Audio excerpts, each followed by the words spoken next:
जय स्वामीनारायण विद्यार्थी मित्रों, welcome to my channel Swaminarayan Vidyalaya Mandvi.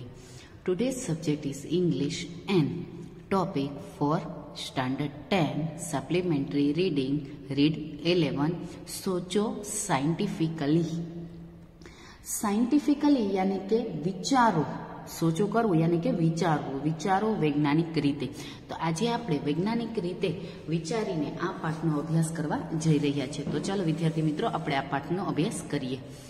You have a younger ब्रधर, के तमारे एक नानो भाई छे।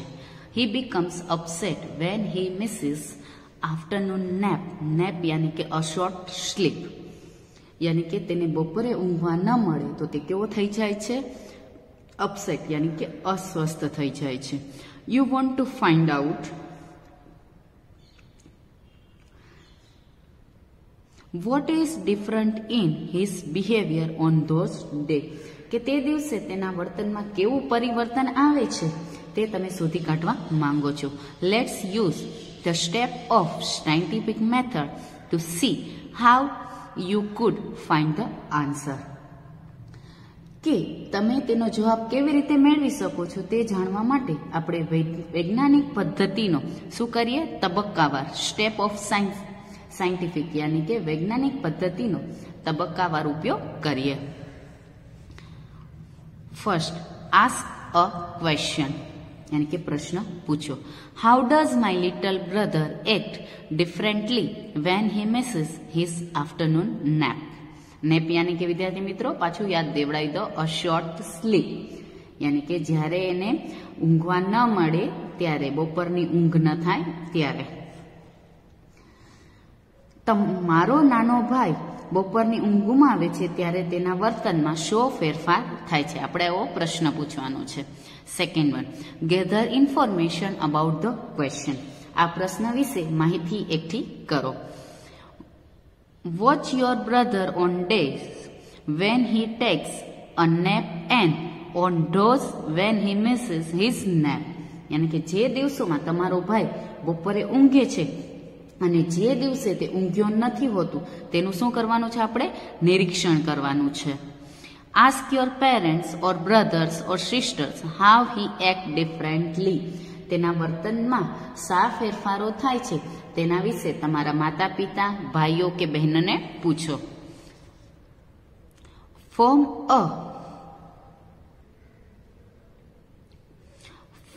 અ hypothesis.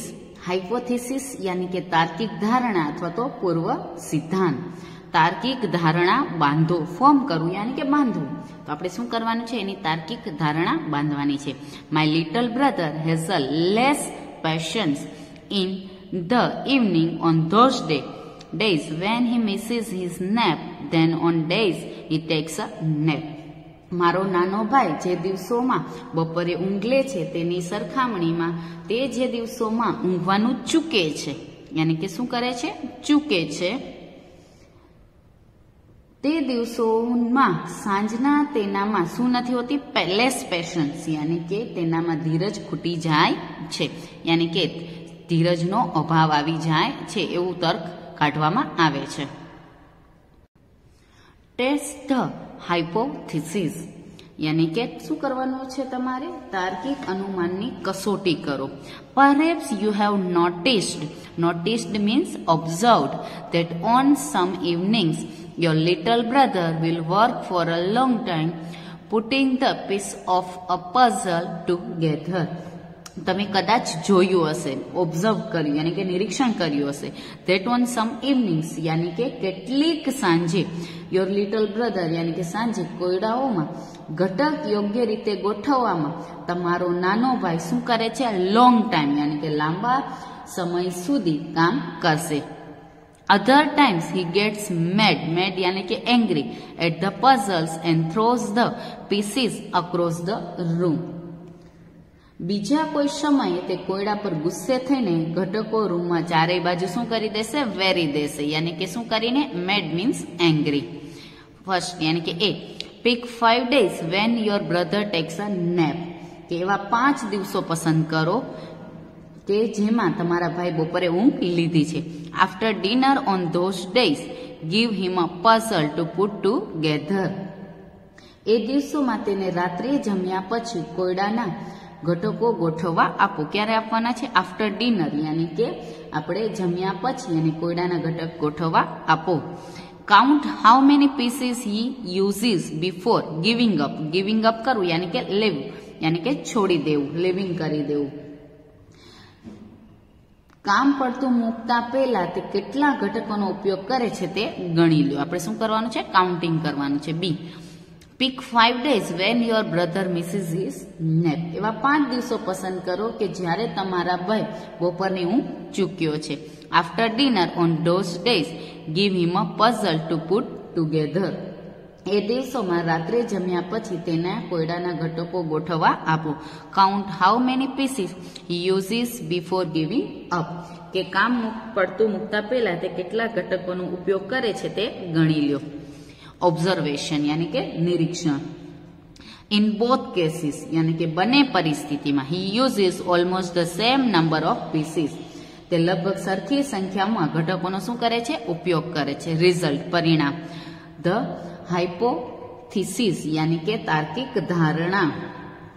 When he does not take afternoon nap, he loses patience is not proved. એ જ્યારે બપોરના ઊંઘતો નથી ત્યારે તે ધીરજ ગુમાવી બેસે છે, એ સિદ્ધ થતું નથી. તો વિદ્યાર્થી મિત્રો, આના ઉપરથી એને શું નિરીક્ષણ કાઢ્યું કે ધીરજ તે પોતાની ચૂકતો નથી. If there is no evidence, evidence means proof, from your experiment to support your hypothesis, try to different one. કે તમારા પ્રયોગ દ્વારા તમારા અનુમાનને શું નથી? પુષ્ટિ આપતી કોઈ સાબિતી ના મળે તો બીજી પદ્ધતિ અપનાવો. ડિફરન્ટ વન યાની કે બીજી પદ્ધતિ અપનાવો. A hypothesis you could test quite easily would be, my brother cries more often in the evenings on those days when he misses his nap. કે તમે સહેલાઈથી ચકાસી શકો છો તેવું અનુમાન હોઈ શકે છે. કેવું? ઇઝીલી યાની કે સહેલાઈથી. મારો ભાઈ જ્યારે બપોરની ઊંઘ ચૂકે છે ત્યારે સાંજના શું કરે છે? મોર ઓફેન યાની કે વધારે રડે છે. A, pick 5 days when your brother takes a nap. Count the number of time he cries between 6 p.m. and 8 p.m. કેવા 5 દિવસો પસંદ કરો કે જ્યારે તમારા ભાઈએ ઊંઘ લીધી છે અને સાંજના 6 થી કરી અને 8 વચ્ચે તે કેટલી વાર રડે છે તે ગણી લો. B, pick 5 days when your brother misses his nap. Count the number of times he cries between 6 p.m. and 8 p.m. યાની કે એવા 5 દિવસો પસંદ કરો જ્યારે તમારો ભાઈ શું કર્યો છે? ઊંઘ ચૂક્યો છે. સાંજના 6 થી 8 વચ્ચે તે કેટલી વાર રડે છે તેની શું કરવાની છે વિદ્યાર્થી મિત્રો? આપણે નોંધ કરવાની છે. એક્ઝામાઇન, ચેક યોર રિઝલ્ટ યાની કે તમારા પરિણામ ચકાસો. Does your brother really sim two cry more in the evening on days when he Mrs his nap. કે જે દિવસો એ તમારો ભાઈ ઊંઘ ચૂક્યો છે તે દિવસે તે ખરેખર વધારે રડ્યો તેવું તમને લાગે છે? Tell someone what you found. Tell someone what you found. તમારું તારણ બીજાને કહો. Your parents might be interested. તમારા માતા પિતાને રસ પડશે. Your elder brother or sister might likes to know. કે તમારા મોટા ભાઈ કે બહેનને પણ જાણવું ગમશે. What you learned might help your brother to handle કરવું means deal with your little brother. કે તેવું તારણ કાઢવામાં આવશે કે તમારું તારણ તમારી માતાને તમારા નાના ભાઈને કેવી રીતે સંભાળવું તેમાં તેમને ઉપયોગી થશે. યાની કે હેન્ડલ કરવું યાની કે ડીલ વિથ કરવું, કે તેને કેવી રીતના હેન્ડલ કરો તેમાં ઉપયોગી થઈ શકે છે. એવરીવેર યુ લુક, કે તમે ગમે ત્યાં નજર કરો, ધેર આર ક્વેશ્ચન્સ, બધે જ પ્રશ્નો છે. You could use the scientific method to answer them, કે તેમને એના ઉત્તરો આપવા તમે વૈજ્ઞાનિક પદ્ધતિનો પણ ઉપયોગ કરી શકો છો. Which kind of food does your dog like best. કે તમારા પુત્રને કઈ જાતનો ખોરાક સૌથી વધારે પસંદ પડે છે. Does your mother go to bed earlier on weekend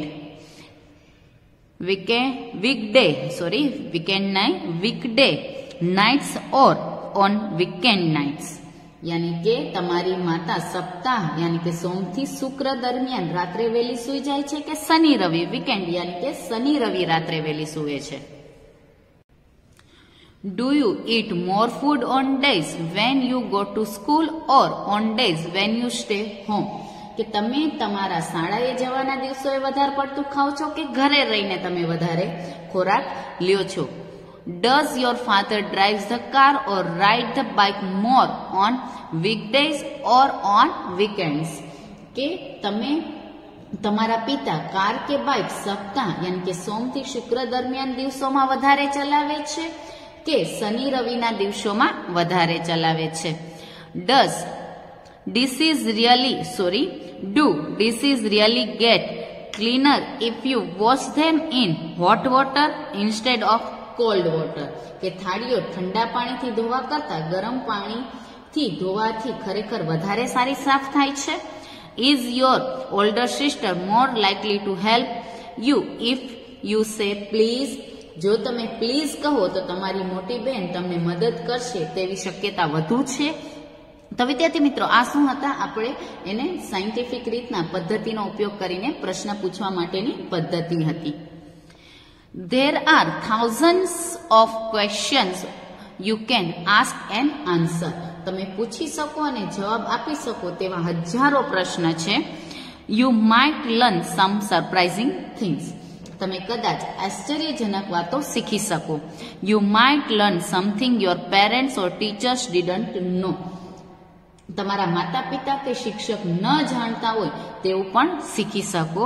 You might even learn something no one else ever knew. કે બીજા કોઈએ કદી ન જાણી હોય તેવી વાત પણ તમે કદાચ શીખી શકો છો. That's what makes science exciting. આવી વાતો વિજ્ઞાનને શું કરે છે? ઉત્તેજિત કરે છે, exciting. All kinds of new discoveries can be made. કે જાત જાતની નવી શોધો કરી શકાય. All you have to do is to ask the right question and know how to answer it. તમારે માત્ર યોગ્ય પ્રશ્ન પૂછવાનો છે અને કઈ રીતે તેનો ઉત્તર આપવો તે સમજવાનું છે. તો વિદ્યાર્થી મિત્રો, આ રીતે આપણે વૈજ્ઞાનિક રીતે વિચારો કરી અને આપણે પ્રશ્નના જવાબ પણ યોગ્ય રીતે જે આપણી પાસે યોગ્ય સિચ્યુએશન છે તેને આપણે યોગ્ય તારણ સાથે તેને સમજી શકીએ છીએ.